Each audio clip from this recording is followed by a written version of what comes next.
Today on The Communicative Leader, I'm so excited to welcome TED speaker, author, and leader in the field of global English communication, Heather Hansen.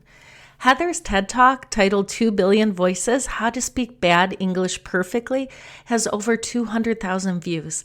And her recent book, Unmuted, is a bestseller in business management and workplace culture. Today, Heather chats with us about language, our perceptions of others, and how to listen in a way that encourages others to speak up and share their ideas. Let's dive in. Hello and welcome to The Communicative Leader, hosted by me, Dr. Leah OH. My friends call me Dr. O. I'm a professor of communication and a leadership communication expert. On The Communicative Leader, we're working to make your work life what you want it to be.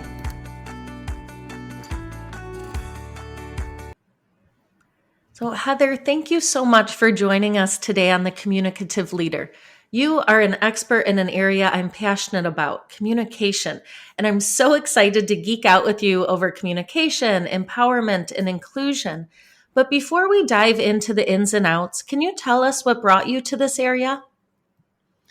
Well, thank you so much for having me, Leah. I'm so excited for this conversation as well. I mean, you're the true expert in organizational comms, so I think this is fantastic. I feel like in some way my life has led to this career. My whole life from young, growing up in America, I was a speech and debate kid.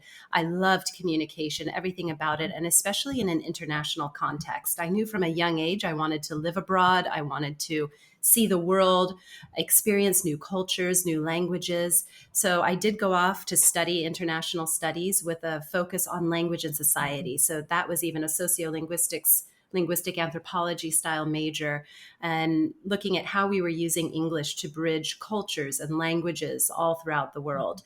And then when I graduated, I moved to Denmark and started a master's in linguistics there, but never finished it because the real reason I was there was to be with my boyfriend, now husband. So that all ended well. And then we came to Singapore in 2006. I started my company here, Global Speech Academy, in 2007, which is a communication training and consulting business working primarily with multinationals with just filled with so many different cultures and languages, and helping them to make their communication work throughout the region and the world. So everything feels like in some way it has led to this life and this career. And I really can't imagine myself doing anything else. Yeah, I love that. And just this kind of natural path. And the shout out to speech and debate kids out there. Love that too. And language as a bridge. And that's something you'll talk more about to us. So we know a little bit about your background and your passion. And we have these textbook definitions of language and communication. And we have our own kind of ideas of what these are. But you, as a world-renowned expert, how do you view language and communication? I think that we put a lot of focus on language. We put so much focus on being perfect grammar, perfect pronunciation. And those things are a myth. There is no perfect English. There are hundreds of varieties of English as it's really spoken in the world. And as I've said before, every single conversation that we're in is a negotiation of meaning, and it's a new use of the language depending on where we're from, our backgrounds, our cultures. So we put so much of this focus on language when really we can communicate much better than we think, sometimes without language, sometimes with gestures, with facial expressions, with the human connection that we forge with people across and between language and languages. So they are definitely related, very closely linked, but what it comes down to is forging that connection that comes from true communication and understanding.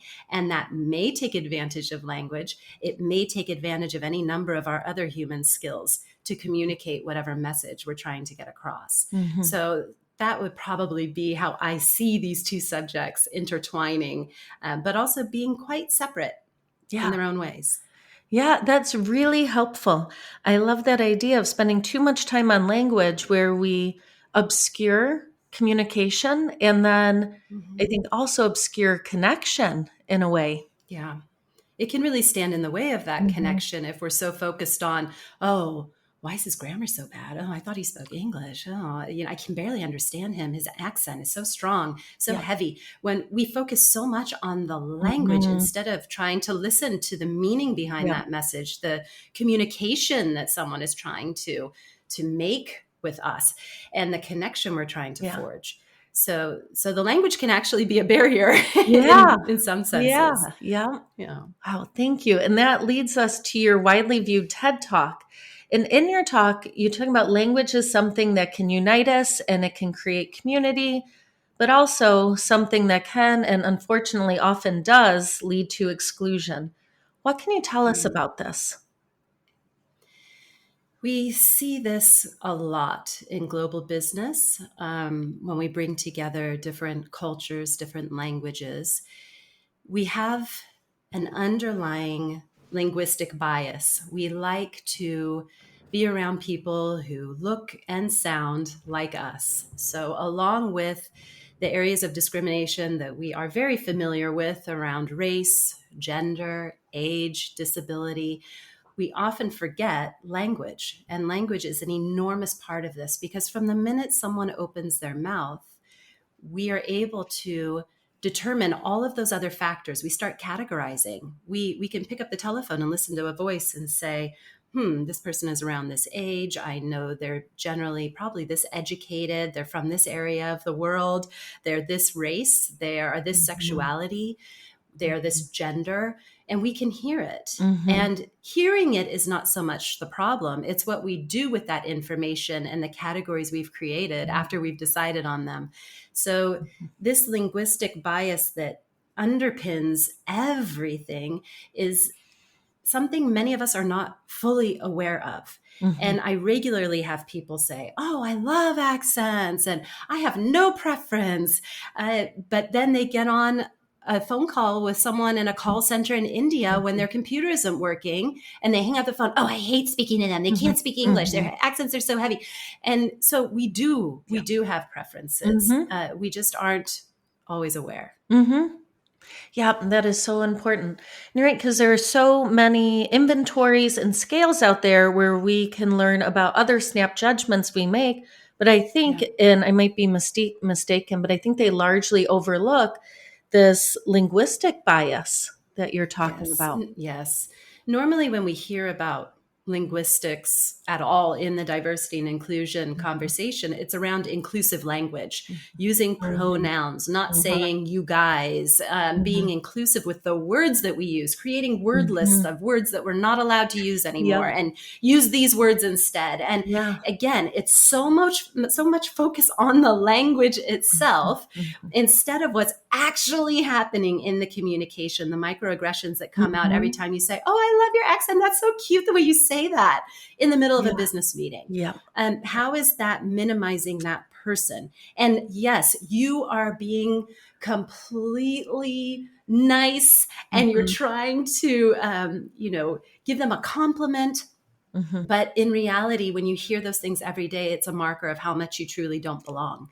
And that's how we are creating that exclusion. That's how we are dividing each other. I've been on both sides of this equation because I've grown up and was born into an accent that is loved worldwide. It sounds like the American dream and sun-kissed beaches and Hollywood and the newscasters and the radio DJs. And yet on the other side, I've learned other languages. I've lived in other languages. I lived 8 years in Denmark. And every time I opened my mouth, I was marked as other because of my English accent on my Danish. And I constantly had the comments, no, but your accent's so charming. I'm not trying to be charming in a business negotiation. That is my last goal on the planet is to be charming right now. And it's just a constant reminder that you're different. And so that's how it can end up leading to a lot of exclusion in the workplace. Yeah, and taking away, like you said, from the primary goal of the work that you've been trained to, that you've worked so hard, this expertise you've cultivated. Wow. And Yes, we don't really. always give people the same respect. We hear the accent and we assume that maybe they're less educated because they don't have the good, strong American education we do. They're obviously foreign. They can't possibly be as good as us. And we have all of these assumptions and stereotypes that we've been enculturated with from a very young age through movies, the villains, the bad guys with the foreign accents, and the shopkeepers, like in The Simpsons, Apu, the Indian shopkeeper, and how he sounds. And he isn't even voiced by an Indian man, it's a white man that voices him. So there's so much of this around us, and we don't even realize it. Yep. Yeah. Thank you. That's so helpful and something that I'm going to be really mindful of in going forward. Because I think it's one of those things that once someone points it out, then you realize, oh, these things have been here all around me, and I'm finally just becoming more aware of them. You'll So, see it everywhere gosh, now. I Everywhere. yeah. So, Heather, I'm going to keep fangirling over your TED Talk for a few more minutes. And in this, you talk about adaptability as being crucial in global communication. And I couldn't agree more. Because I think with everything in life, we have preferences, and then we realize what we're really good at or what we like, and that becomes our go-to skill or tool. But when we're thinking about this adaptability, whether it's an email, conference call, an all hands global meeting, what can we do to demonstrate that adaptability in global communication? I think it starts with awareness. So, being aware, first of all, that as someone who was born into this language, we have incredible privilege in the global landscape. The language comes easy to us. We don't need any time to translate. We can say what we mean with every small nuance that we want. And it doesn't take us a lot of time to express ourselves. So when we're in global situations, we need to be very mindful of the fact that others may be taking more time to process. And if you've never learned a foreign language, it's very hard to understand this concept of how the mind works when you're translating. And even those who are very, very fluent, you think, I don't have to slow down with this person. They speak so well. They've been learning English since third grade. They're as fluent as anyone. They are still searching for words from time to time. They are still a split second behind. And we fail to recognize that. So first of all, we have to slow down. I always tell those of us who have grown up with English to be mindful of idioms and cultural references. There are so many phrases that come from American sports like baseball and football. Yes. I'm guilty of the whole 9 yards. I say the whole 9 yards all the time. I say touch base all the time. Phrases that we don't even realize come from sports that are only played in our country, Yeah. And we have to be aware of those because people hear them and say, wait, what? And even a lot of idioms that we have, that there are similar ones in other languages, they can be expressed very differently. So we say, he's not the sharpest tool in the shed. Well, my husband said, not the sharpest knife in the drawer. So very similar meaning. And when you hear it, you can kind of put it together, but you wonder, does that have the same? Is that the same thing we're talking about? Which are also, these are really fun ways of connecting through language and culture as well. But we have to remember to translate them. In America, we say not the sharpest tool in the shed. I don't know if you have something like that in your language, but it means this. So that's a way that we can adapt by trying to remove our culture from our language. So using the language as a tool for communication and not as cultural expression when we are in international settings. So slowing down and separating language and culture are two of the big ones, as well as articulating clearly. And this is also true for those of us coming from other languages into English. The articulation is really important. It doesn't mean that we are losing our accent or sounding American or sounding like the Queen or now King. It means that we are finishing our words. None of the coulda, woulda, shoulda, gonna, coulda, all of that. We have to actually use ing endings and Ds and Ts and Rs and really articulate what we're saying. And I do that even as someone who's spoken English my whole life. I really focus on my Ds, my Ts. I try to move away from our flapped American T, or where we just drop it, like internet. instead of internet. Yep. International, not international. Mm-hmm. All simple things, clarity instead of clarity. Yep. A Yep. lot of our T's turn to D's, right? This flapped sound. Exactly. So I'm very mindful of things like that when I know my audience is very global and mixed. Yeah. But also coming from the other side, also speaking slowly, articulating as clearly as you can. The pronunciation doesn't have to sound like me, but being as clear as you can be while maintaining your identity and accent is also a great way to adapt to that situation. And always remembering to ask questions and clarify and tell people if they need to slow down. Ask people, not do you understand, because everyone will say yes, yes, yes. I do that too when I speak foreign languages. Of course I understand. I didn't understand anything.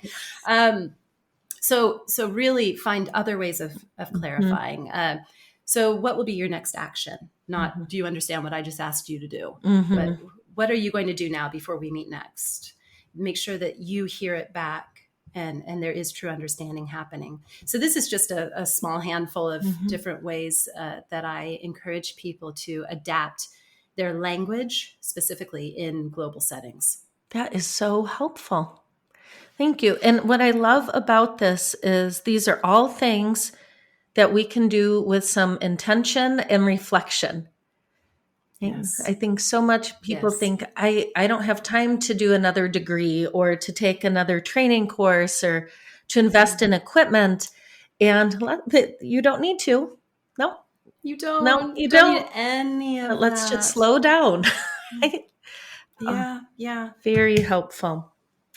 So this leads us to your most recent book, Unmuted: How to Show Up, Speak Up, and Inspire Action. And you talk about confident, conscious, and connected communication. Can you talk to us about these three elements?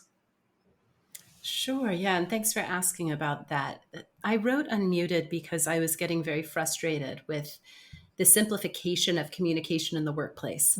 Getting a call Amen, from girl. HR, getting a call from HR at the end of the year saying, I think we need a 1-day presentation skills course and an email writing course. And this assumption that we can just tick boxes and I'll come in and do a 1 or 2 day program and everyone is fixed and our communication just works. Yep. And that's not how it works. It really isn't how it works. That the skill sets are the smallest little piece of that pie. And so Unmuted is all about how do we look at communication in the workplace as a much more holistic living organism. So in this book, I've created the Unmuted framework, which is a Venn diagram. If you think about those 3 circles being conscious, confident, and connected communication. The conscious communication is much of what we've just been talking about, raising our awareness around how we communicate, the words we use, whether we're listening to others, improving our listening skills, being culturally competent, and just being more conscious of our surroundings and the people we're associating with, the people we're trying to communicate with.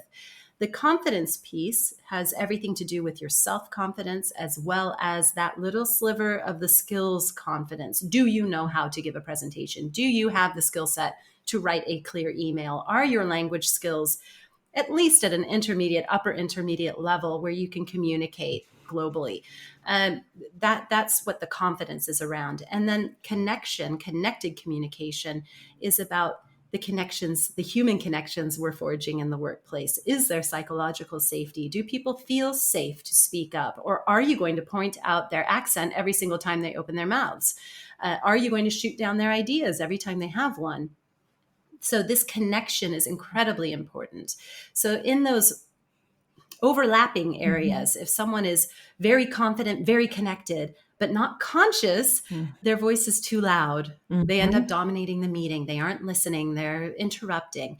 If they're conscious and connected, but they aren't confident, they're too soft. They aren't using their voices. They aren't confident enough to speak up. And then if they are confident and conscious, but don't have that psychological safety, have no connection, don't feel a part of the team, don't feel included, that's the dangerous one. That's where they go on mute. They press that mute button and they don't participate. And these are the people that are at risk of leaving the company and taking those closest to them with them. Mm-hmm. And that's where we really run into a lot of problems. So we need all three of these areas, the conscious, confident, and connected communication, to truly unmute and to be authentically ourselves and to show up and speak up and then inspire the action that we need moving forward. Mm-hmm. Thank you, Heather. That's so helpful. And I love how you talk about communication as a living organism. So you recognize this as something that needs to be fed. It needs to be tended to, that it can wither without care and attention. We can make it angry, right? I love that metaphor there, because it's so helpful in allowing us to think about it as holistic and recognizing the impact that it has in work groups. Yeah, I love the way that you expand on that metaphor, because it's absolutely that. Yeah, we can make it angry, and it does need to be fed and nurtured. And it's not a one-time thing of bring in an external coach or trainer and fix it, right? Fix this person's accent and fix this person's English and fix that person's presentation skills. It's not that simple. And if we look at it, all these little individual pieces without looking at the greater whole, the whole organism altogether, it will never, ever work. And I think that's why, well, that's what keeps me in business, right? They keep calling me back every year to do the same thing. It's the absolute definition of insanity. And I got so tired of this, honestly, that I wrote the book to put myself out of business. Like, can we please look at this differently? This isn't creating change. It's not really helping. And we need to look at the larger discussion. And everything comes back to communication at every level of the organization. Yes. And like you say, I keep going back to these three aspects: that confident, conscious, and connected. And I love how you use that as a way for us to find our voice, right? And to kind of check in and see where we are. Is there anything? Yeah, because we move around. We move around those areas too. Oh, tell us about that. Yeah, because it's very context dependent. I could be very loud at home in my family with my closest friends. I could be jumping in and cutting everyone off and taking over every conversation and be the total know-it-all. And then I could walk into the office and be on mute, because I have a toxic manager who makes me feel small, who makes me feel like all my ideas are awful. And I'm not used to that, because I rule the place at home.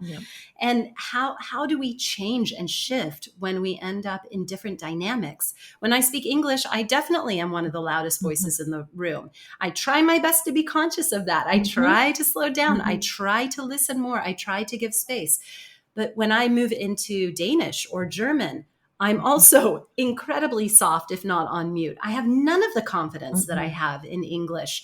And I am concerned about the impression I'm making and how people view me and how they maybe don't respect me in the same way they do when I'm speaking English. So I become a very different person. I often tell people, if you don't know me in English, you don't really know me, because my personality is very different when I'm in a foreign language. So you have to have all of these things in your mind as you're navigating the world around you, because every context and situation you're in, you need to recalibrate and find that equilibrium with the conscious, confident, and connected. I know when I switch into Danish, I need to really boost my confidence. I need to be, giving myself that pep talk that I can do this. Whereas I don't necessarily need that in English. It's the opposite. I need to say, Heather, slow down. Be quiet, stop dominating, let them speak. So very different. It's very different personalities come out depending on the context. Yes, that's so helpful. It reminds me, I taught a graduate seminar in Germany one summer, and I'd have to take the bus to get to campus. And I would have stress to say, ein Ticket bitte. And I didn't even know how to say single ticket. So I would just point. And there were a few bus drivers who could understand me better than others. And it was a fairly short bus ride. And it would just be like taking deep breaths, trying to calm down, because as soon as I got off the bus, I was leading a graduate seminar. And I was like, wow, trying to pay for my ride here is often the shakiest part of my day. So I And completely people don't see what realize you how mean. anxiety Yes. inducing Yeah. that Yeah. is.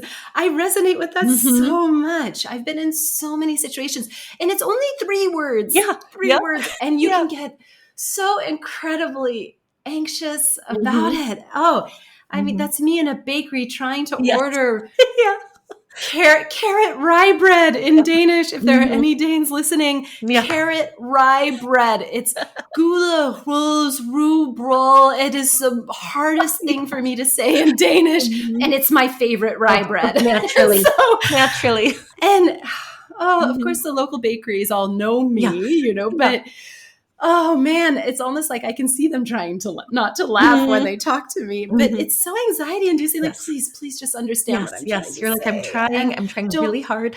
Yeah. yeah, and don't Yep. let me hold up this whole line of people. Yes. And oh, it Yep.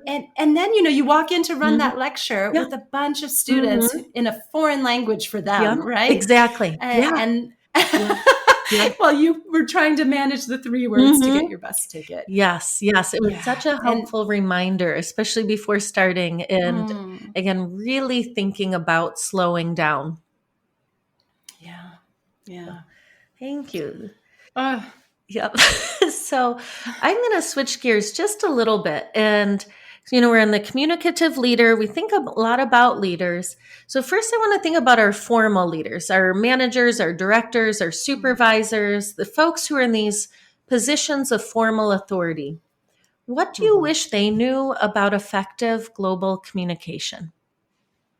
That it takes a lot more listening from a leadership perspective. And I think we're seeing this shift globally, especially after the pandemic. Um, Leaders are being forced to listen more. They cannot have all the answers. They need to start showing more vulnerability. They have to start being more personal. And this puts a lot of leaders in a very difficult situation. It goes against a lot of the cultural ideas they have about what leadership is and what it looks like. And then when you put different cultural influences on top of that as well, and from different parts of the world, it gets even harder. But from a leadership perspective, I think it's an absolute must that we begin listening more, asking for more opinions, having larger conversations. It can no longer be ruling from on high. Mm-hmm. That change has already started happening, and all the way down the ranks, and especially the young people who are entering the workplace, they have very different demands around how they want and need to communicate and how they need to be heard and acknowledged. Mm-hmm. And leaders need to learn to do that. The acknowledgement piece is huge. So acknowledging that everyone has a contribution, acknowledging that individual unique contribution. You don't have to agree with it. You don't have to implement it, but acknowledge the fact that people are doing their best to contribute and create change.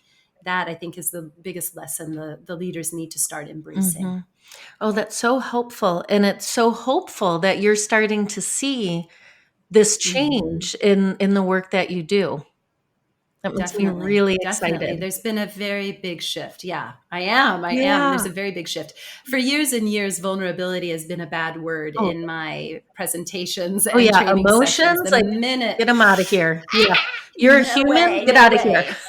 Yeah. Yeah, yeah. I could never bring up that word without having massive Mhm. backlash around. No, look it up in the dictionary. Vulnerability equals weakness. And I'm like, that's not always a Yeah. bad thing. Yeah. And maybe we can do more Mhm. by showing a bit of that weakness from time to time. Mhm. But that's very difficult, especially in cultures where that strong leader is Mhm. expected. Mhm. And so looking from a global perspective, we still have a lot of challenges in what does psychological safety mean in an Asian context, for Mhm. example?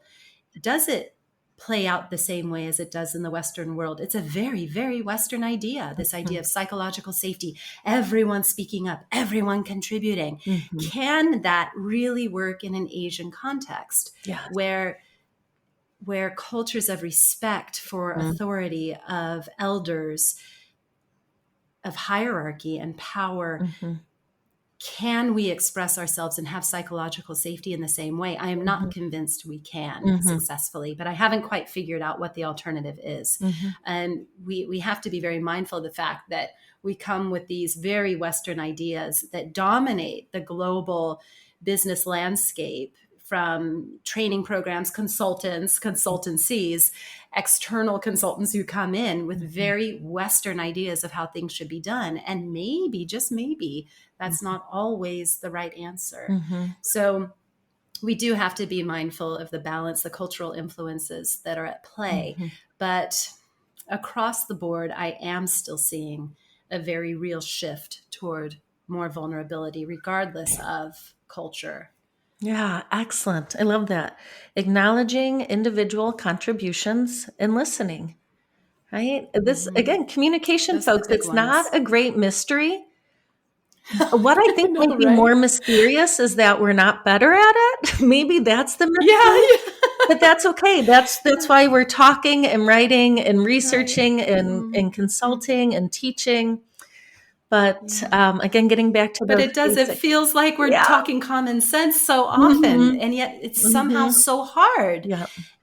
But when we stop and reflect, we think, well, of course, why didn't I think of that? You know, but in the moment, it can be so difficult because our egos are involved, Yes. the power structures, the culture, the saving face, all of that can be so powerful in the moment that we forget everything that's just so simple. Yes. Yeah. Yeah. And important things you bring up too, right? Like you say, we often feel like we are masking an identity in some way in organizations and enacting roles. And sometimes we feel like we're playing roles, and that comes with a lot. So we're gonna leave that one and thinking about listening and acknowledging individual contributions for our formal leaders. And now I want us to think about all of that time we spend in a followership role. And one thing I've seen in my work, more people saying, no thanks on that formal leadership position. It's just not something I'm interested in, or maybe not for a while, because some priorities have shifted. And we know we spend more time in this role regardless. Even if we're a formal leader, we have a manager above us.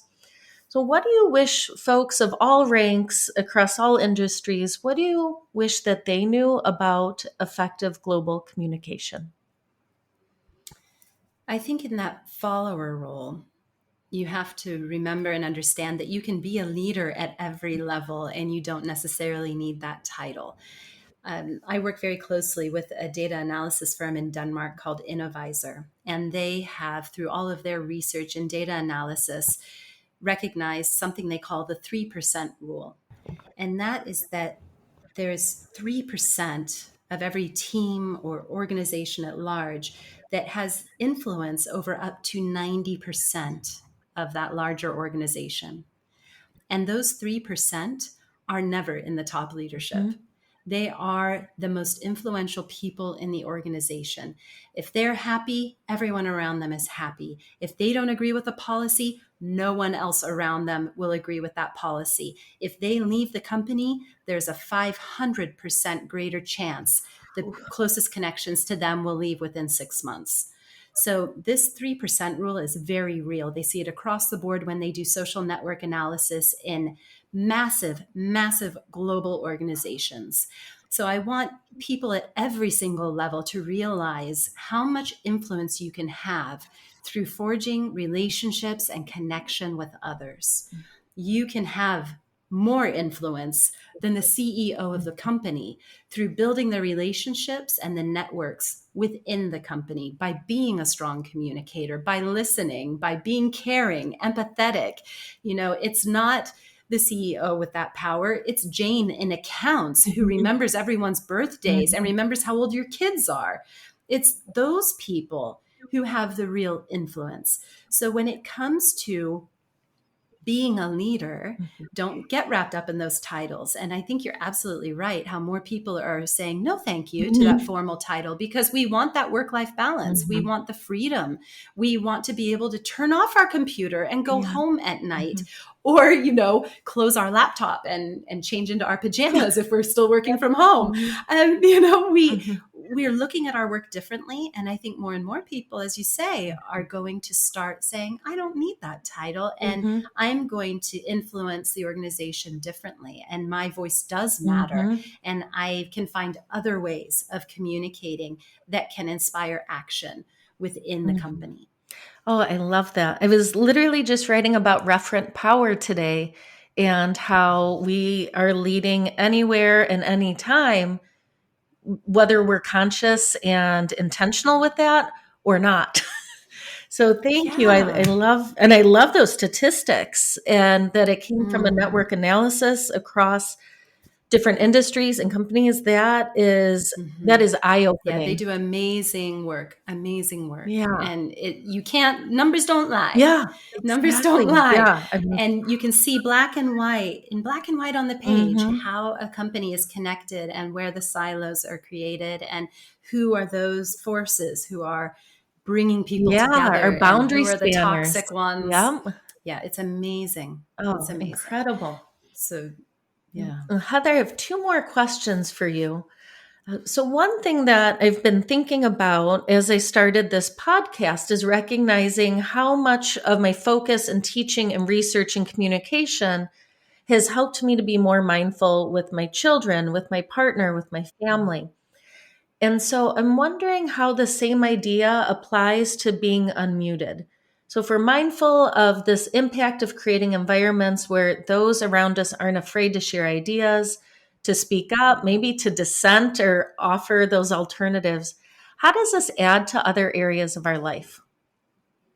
That is an amazing question, and it's so true. The first thing that comes to mind is parenting. I have two daughters, 12 and 14. They're in full-blown teenager attitude phase. And, I've thought about this a lot through their life, how I am influencing them and the way that they communicate.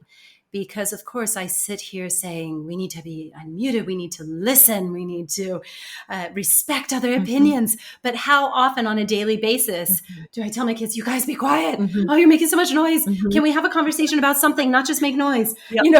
Can Mhm, we turn down that phone? And what are you listening to? And I'm all of those really typical mom, mhm, all those mom things that we say. And I think when they were young, I was really mindful because I was raising them here in mhm, Singapore, and I was really mindful about language bias, linguistic bias. They went to local daycares and they came home with very strong Singapore English accents because they wanted to belong. They wanted mhm, to sound like their mhm, peers. It makes complete sense. And within 5 to 10 minutes, they switched back to sounding mhm, like me, but they were pronouncing things very differently, using different patterning. mhm, I was very careful not to correct them. mhm, Correct mhm. in my Yeah, mind what is yeah, correct, which yeah. was absolutely correct Mhm, to them at school and to their teachers and to Singapore at large. yeah. This is where we lived, right?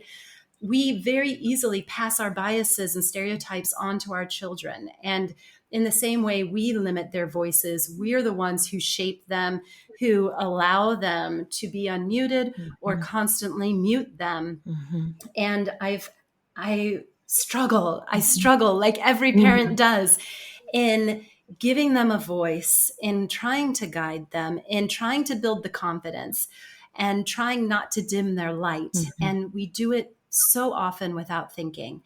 And we do the same in the workplace. We do the same in our friendships. We do the same in our romantic mhm, relationships, taking on roles that we have fallen into from childhood mhm, based on how our parents influenced us.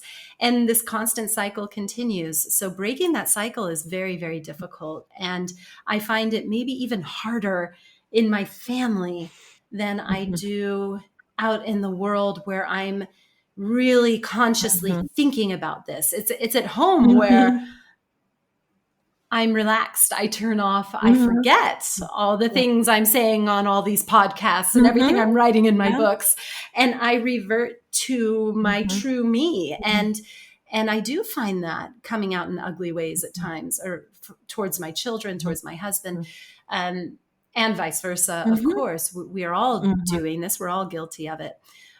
So being able to reflect on that and apply the same lessons that we're trying to use in formal settings like a workplace into our informal settings, which is even more difficult. It can have an enormous change on our lives and especially, I think, our children's lives. But it's not easy. I'm telling you, it's not easy. Yes, thank you for sharing that. And everyone can relate, right? Even if it's the way they're interacting with the pet sometimes, who's getting underfoot. But I think Right. just earlier today, my kids were shouting at one another, and then I was shouting at them to stop shouting. I'm like, the lesson here is I to know. stop shouting, as I am actively raising my Yes. voice at them, Yep. doing the same thing. Been there. Okay, step Yep. back. So, but Yeah, it's not easy. No. It's not easy. And again, it's common sense stuff, right? We know it. We're sitting there like, I'm yelling at them, telling them to stop yelling. Yes. And sometimes my kids will call me out on it, and I'm like, I don't care. Yeah. You're just so weird. Yeah. What do I do? Yeah. Yeah, but that's the worst, especially when I sit here writing books on it. They always have that argument over me. Mom, you can't tell me to be quiet. Aren't I supposed to unmute? I mean, they've got me just, Well played. Mom, read the dedication. Read the dedication in your book, Mom. You told us to stay unmuted. I'm like, Oh, that's funny. Yeah, so yeah, it'll come back and bite you. It will. I think such a great reminder of how powerful we are with language, with feedback, with listening, with acceptance. And I think too, modeling that perfect doesn't exist, that there's repair work and we'll do it, right? And saying, oh, that didn't come out the way that I had hoped, or let's try that again. And that's something then that when they're in those moments, when there's that faux pas or they're too loud, that they can walk it back because they've seen that. So at least that's what I tell myself. I'm like, hey, we're learning here. That's this the is great. hope. We're modeling. That's the hope. Yeah. Constant maintenance. Yes. Oh, perfect. Well, I have one last question for you, Heather. And I truly hate to wrap up because we've been having so much fun. But my last question for you is to think about a communication, a practice, a challenge, a tip. Because every episode on the Communicative Leader, we kind of leave our listeners with something concrete that they can work on that week, whether it's at work or with themselves at home, just so that they're always kind of retooling and feeling like they're adding to their repertoire. So one thing that you mentioned in your TED Talk that I really love is speaking or listening in a way so that others want to speak.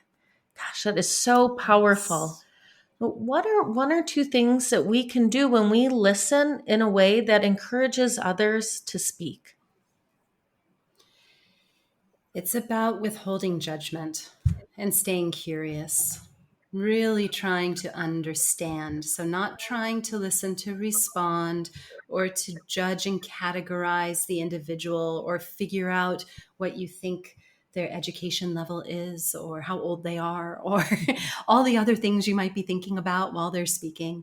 It's not to try to finish their sentence or finish their thought. It's simply to be in that moment, completely present, open to listening and understanding, and truly understanding that person's perspective, leaving your shoes, walking around the table, putting their shoes on, seeing the world through their lens, through their culture, through their gender, through their age, through their accent, their language. How do they see the world differently? And being truly curious about wanting to see that.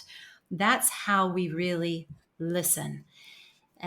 So that would be my biggest tip and probably the very, very hardest thing to do, I feel. But maybe that's because I am one of those louder voices. So for me, it's incredibly difficult to slow down long enough to really understand and be curious about another person.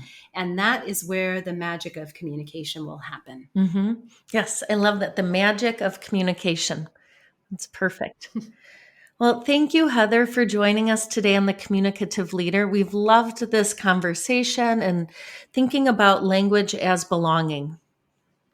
Thank you so much for having me. I've loved hearing your thoughts on this as well. I mean, you're the true expert in this, and I'm so happy with the work you're doing in the world and that you are unmuted and offering a platform for others as well to share their voices. So thank you so much for having me, Leah. All right, my friends, that wraps up our conversation today. Until next time, communicate with intention and lead with purpose. I'm looking forward to chatting with you again soon on the Communicative Leader.